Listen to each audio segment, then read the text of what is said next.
আর এই মহাসাগরের সকল পানি হচ্ছে আল্লাহ তাআলার জ্ঞান। আল্লাহ তাআলা বলেছেন, ওমা উতিতুম মিনাল ইলমি ইল্লা কালিলা, আমি তোমাদেরকে একেবারে অল্প জ্ঞান দিয়েছি, একেবারে অল্প। এই রহস্যে ঘেরা এই মহাবিশ্বের অনেক কিছু আমাদের অজানা প্রিয় ভাইরা, আমরা অনেক কিছু জানি না, আমাদের এই লিমিটেড নলেজে এগুলো ধরে না, তারপর আমরা জ্ঞানের বড়াই করি। আপনারা উপমাটা বুঝতে পারছেন? একটা নৌকা থেকে চড়ুই পাখি ঠোঁট দিয়ে পানি খাচ্ছে, পানি খাওয়ার পরে স্বভাবতই চড়ুই পাখির ঠোঁটে একটু পানি তো লাগবে।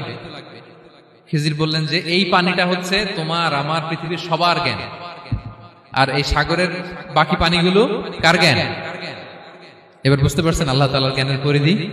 আমরা জ্ঞান নিয়ে যেন কখনো কি না করি, বড়াই না করি। জ্ঞান দুই ধরনের, একটা বাহ্যিক জ্ঞান, একটা অন্তর্নিহিত জ্ঞান। External knowledge, internal knowledge. আমরা যখন কোরআন হাদিস পড়ি আমাদের বাহ্যিক জ্ঞান অর্জন হয়। কোরআন হাদিস পড়লেই আপনি জ্ঞানী হয়ে যান। এটা কোরআন হাদিস পড়তে হয়, এটা ডাইজেস্ট করতে হয়, এটার উপর আমল করতে হয়।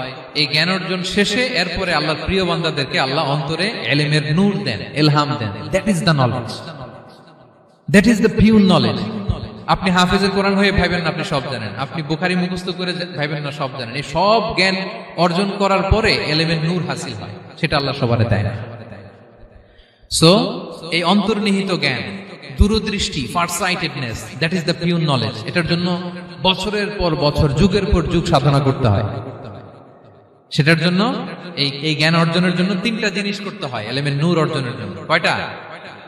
এক হচ্ছে বিনয়, দুই হচ্ছে সফর, তিন হচ্ছে সবর।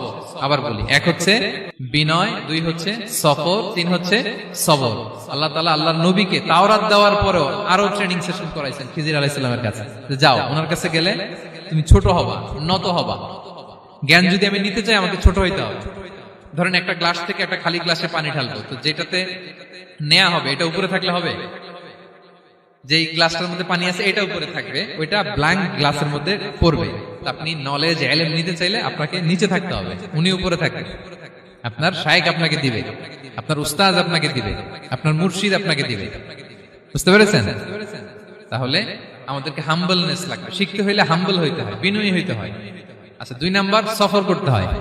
এটা আল্লাহ মুসা আলাইহিস সালামকে দিয়ে করাইছেন, যাও পিছে পিছে উস্তাদের পিছে পিছে ঘুরো।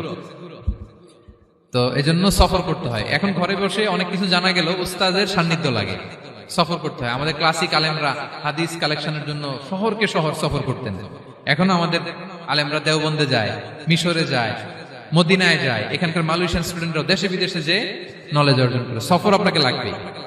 তাহলে বিনয়, সফর, তিন নম্বরে কি? সবর।